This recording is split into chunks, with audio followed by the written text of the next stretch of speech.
जिस तरह डिप्लोमेसी का ड्रामा G7 में देखने को मिला है, थोड़ी देर के लिए ही सही दुनिया ईरान को भूल गई। वहीं डोनाल्ड ट्रंप ने हाल ही में पीएम मोदी को फ़ोन कॉल पर अमेरिका में आने का प्रस्ताव दिया था, जिसको भारत ने ठुकरा दिया है। साथ ही दूसरी तरफ भारत ईरान में एक ऐसा बड़ा ऑपरेशन अंजाम दे चुका है जिसकी दुनिया को भनक तक नहीं लगी। वहीं चीन को एक कोने में करते हुए भारत ने दलाई लामा को स्पेशल ट्रीटमेंट देने का एक बड़ा ऐलान कर दिया है, जिससे चीन की रातों की नींद उड़ने वाली है। वहीं कनाडा से भारत के लिए कुछ ऐसी अपडेट सामने निकल के आ रही है जो शायद खालिस्तानियों को हजम नहीं होने वाली हैं। अपडेट्स पर ध्यान दें तो जिस तरह G7 को लेकर अटकलें थी कि इस बार कुछ अलग नज़ारा देखने को मिलेगा, पर वैसा कुछ हुआ नहीं। डोनाल्ड ट्रंप G7 को बीच मझधार में ही छोड़कर निकल लिए। ऊपर से उन्होंने फ्रांस के इमैनुअल मैक्रोन से भी थोड़ी तू मैं भी कर ली। फिर इसके बाद सारा ध्यान भारत, कनाडा, इटली और फ्रांस पर शिफ्ट हो गया। वहीं इन्हीं सब के बीच में भारत के विदेश सचिव विक्रम मिस्त्री बताते हैं कि डोनाल्ड ट्रंप ने पीएम मोदी से 35 मिनट तक फ़ोन पर बातचीत की है, जहां ट्रंप ने पीएम मोदी को अमेरिका आने का सीधा न्योता दिया। लेकिन पीएम मोदी ने बड़ी विनम्रता से पहले से ही तय जो कार्यक्रम है उनका कारण बताते हुए डोनाल्ड ट्रंप को मना कर दिया, जो कि एक बड़ी बात है क्योंकि डोनाल्ड ट्रंप को ना सुनने की आदत नहीं है। लेकिन भारत ने अपने इंटरेस्ट को सबसे ऊपर रखा है। यही वजह है कि इस बार भारत ने भी डोनाल्ड ट्रंप को उन्हीं के अंदाज में जवाब दिया है। वहीं इसी के उलट इस कॉल में पीएम मोदी ने डोनाल्ड ट्रंप को अगली क्वाड समिट में भारत आने का न्योता दिया और डोनाल्ड ट्रंप ने तुरंत इसको स्वीकार करते हुए हामी भी भर दी है।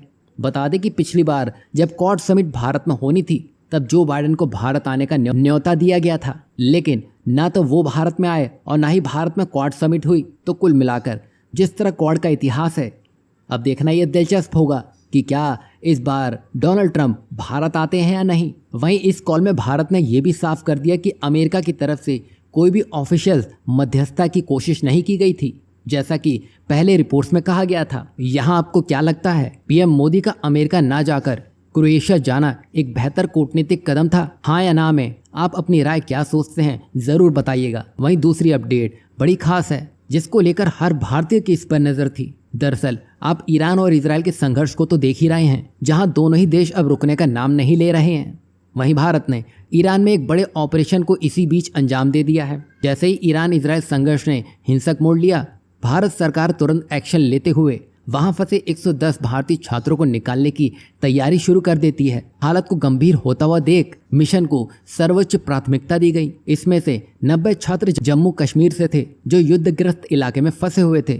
सरकार ने तुरंत एक सुरक्षित निकासी योजना चालू की और छात्रों को पहले आर्मेनिया पहुंचाया गया, जो कि आज रात 10:15 बजे के आसपास दिल्ली लैंड करेंगे। यानी कि जब तक ये वीडियो आपके पास पहुंचेगी तब तक ये सारे स्टूडेंट्स सेफली भारत लैंड कर चुके होंगे। और ख़ास बात तो यह है कि जब ये 90 छात्र दिल्ली उतरेंगे तो वहाँ से श्रीनगर तक की पूरी यात्रा मुफ्त होगी, क्योंकि यहाँ भारत सरकार ने हर टिकट, हर व्यवस्था खुद संभाली है। और इसी को लेकर जम्मू कश्मीर स्टूडेंट एसोसिएशन यानी कि JKSA ने प्रधानमंत्री नरेंद्र मोदी और विदेश मंत्री डॉक्टर एस जयशंकर का शुक्रिया अदा किया है।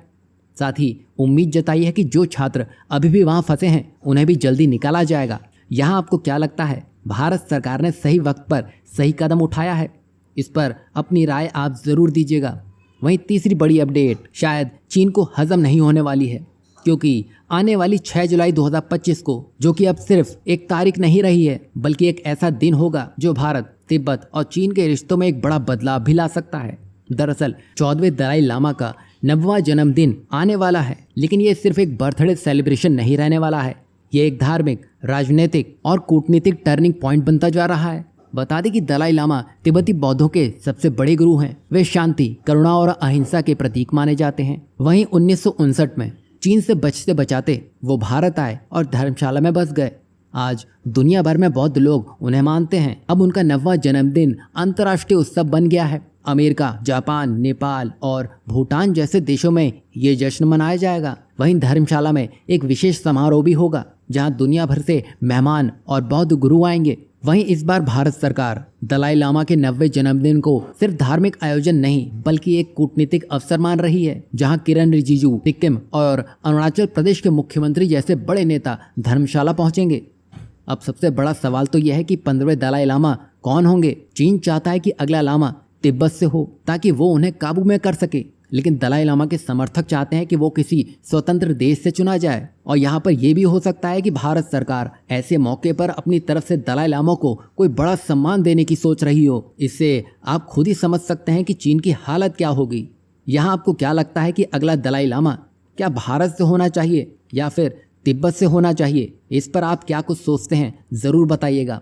वहीं चौथी बड़ी अपडेट्स कनाडा से आ रही है, जहां G7 समिट में पीएम मोदी और कनाडा के नए प्रधानमंत्री मार्क कार्निया की मुलाकातों ने रिश्तों में जमी बर्फ को पिघला दिया है। अब दोनों देश फिर से हाई कमिश्नर तैनात करेंगे, FTA की बातचीत दोबारा शुरू होगी और सीनियर मिनिस्टर लेवल्स की मीटिंग भी रीस्टार्ट होगी।